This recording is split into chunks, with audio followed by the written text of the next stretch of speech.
Oh no! My school is closing! Isn't that terrible? I can't go there for a whole year. I guess I don't need to study English now. I think that would be a massive mistake. And here's why. I'm Michael. I'm Phil, and you're watching the IELTS Grind. Remember to like and subscribe.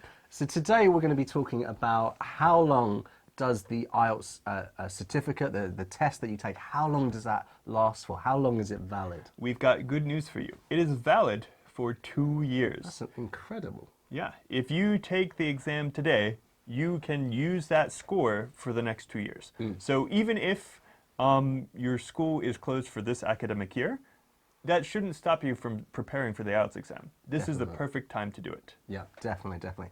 So we're going to talk about 3 real students that we've had, and just they had slightly different situations, and they were debating whether or not they should take the IELTS at that particular point or to postpone it, to put it off, to do it later. So the first case was actually a student of mine, and she was honestly one of the better students I've had. So she was incredibly intelligent, and she probably walked into my class with a band score of sort of 7.5 already. She was amazing. Why was she in your class? I don't know. I thought that the school was playing a trick on me. I thought they'd put a native speaker in. No, I'm joking. She was very good, but she had worked very hard for that. But she was only 16 years old, so she was still in secondary school, high school, as you would say. And it was that sort of idea of, well, you know, I'm not going to go to university for at least 2 years. Shouldn't I put it off? Shouldn't I do it later on? What would you say? I would say you should still take it. Again, because of that 2-year grace period. Yeah. Now, I do want to add one disclaimer. The test itself is valid for 2 years, but it does vary from school to school. So there are some schools that say they would like it to be within 1 year. Now, I don't believe that's the norm, but you need to do your homework. And if you know what school you want to go to, you should go to their website, go to their application page, and it will tell you. And even if they don't say Yeah, you can just send an email, give them a phone call even. Yeah, they'll let you know. Yeah. But for the most part, 2 years. So rest easy. Yeah, this is perfect for her. She's gonna take it now, and then when she's applying for college, she doesn't need to worry about it again. No, it's right? already done. And also, I think if you're 16, I mean, after that, that's the age where you start doing those really difficult. For the UK, it would be your A levels. In the US, what's the exam you take? I mean, we've got AP classes and the SAT or SATs, ACT. that sort of thing. Yeah. So it's perfect to get the IELTS sort of out of the way, in your back pocket, and then pass your high school or secondary school exams. One less thing you need to focus on. And straight to university.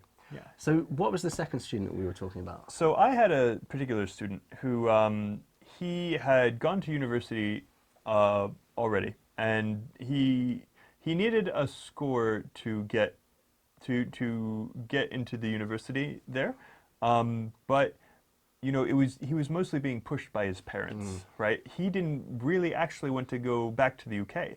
He was perfectly fine here, but his parents were really pushing for him, and in the end, he was kind of self-sabotaging. You know, he was kind of like trying to do poorly on the IELTS exam so he wouldn't have to go back. And to shoot himself in the foot, basically. exactly, like this closes a lot of doors. Yeah. Like, it's always better to have the option there to go. And in a similar situation, a lot of you have 2 paths ahead of you, where like you can choose to continue working here, or you could go abroad to a country that requires the IELTS exam. Yeah. And it's the exact same situation. Take the IELTS exam so that you have the option open. Definitely. If you don't take the IELTS exam, you're only going to have one path for yourself. Yeah, I watched a really good commencement speech, I think, or it was a graduation speech by a famous comedian, Conan O'Brien. Yeah. You know, it was He's at great. Dartmouth University in the States. And he basically said that your plans now will not be your plans in a few years' time. They will change, and you should expect them to change. And that's actually a good thing. So keep your options open. That's what we're saying. Yes, Yeah. exactly. And there's the third student, which is a lot of students watching at the time of filming, when the whole world goes tits up. Where Yes. Bananas. Yeah. Crazy. Loco.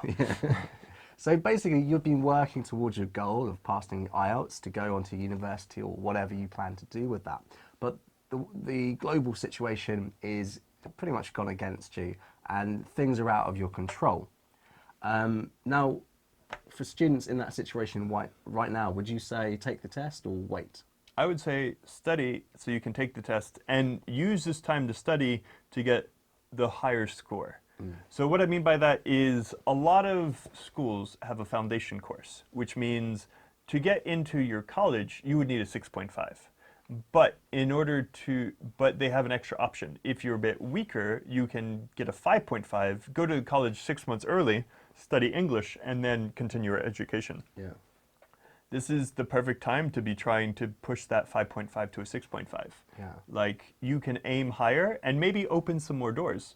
You know, if you work really hard over these next 6 months, you might be able to push yourself up to a 7, which will open even better universities for you. Yeah, yeah. But the main point is, if the situation's out of your control, perhaps, I mean, it might not be a pandemic. It might just be that you earmarked some money to go to university, and for some reason you have to divert those funds elsewhere. You can still take the test, and it's still valid for the 2 years. I mean, of course, it's better to push up your grade if you have that time, but don't feel like you have to take the test a few months before you plan to go to university. You can do it a year, 2 years before. Now, there's one more case that we need to talk about, because otherwise this would just be a clickbait video. Yeah. Like, should you take the IELTS exam? Yes, yes, yes, yes, yes. I mean, we're a little bit biased. Yeah. There is one more situation where you probably shouldn't take it, and that is if you are quite a low level. Like, Oh, yeah. I've seen a lot of students who, like, they're quite low, and then they're like, oh, I'm gonna take it. Like, it's not gonna help you out. Like, if you have a lot of money, sure, take the exam as many times as you want. Yeah. It is nice. and take it through us. Yeah, yes. Do you have a lot of money? Do you need an English teacher? Call me. But like, I do admit it's good to get a baseline just to see your starting point. Yeah. But if you're really, really low level, you can probably improve to closer to your goal within that amount of time. Yeah. Yeah. So if you're a student and you know you're not really close to the band score that you need for university, then don't take the test. Yeah. Study and watch this video. Okay.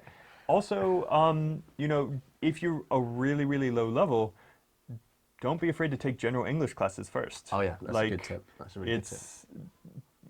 The IELTS exam is testing your general English ability and your ability to take the test. Your ability to take the test is really easy to improve. We talked about this in previous videos. Yeah. But that's general English ability. That takes a while. Start working on that now and keep working at it. Mm-hmm. So that's things like reading every day, watching TV shows every day, and also practicing speaking. Yep. Also keeping a vocabulary notebook. Yeah. These are the basic stuff for any language. Yeah. Okay, so thanks so much for watching. If this is your first time watching us, don't forget to subscribe to the channel. If you've got any questions at all, then leave them in the comment section and we will get back to you. Do you have a similar situation? Leave that down below. Until next time, peace. See ya. Hello! Sorry, you did 3, 2, 1 on. Finally, you're learning good frames. That should always be the first frame. No more ugly first frames. Okay, happy face. So, yeah, the hook. Okay.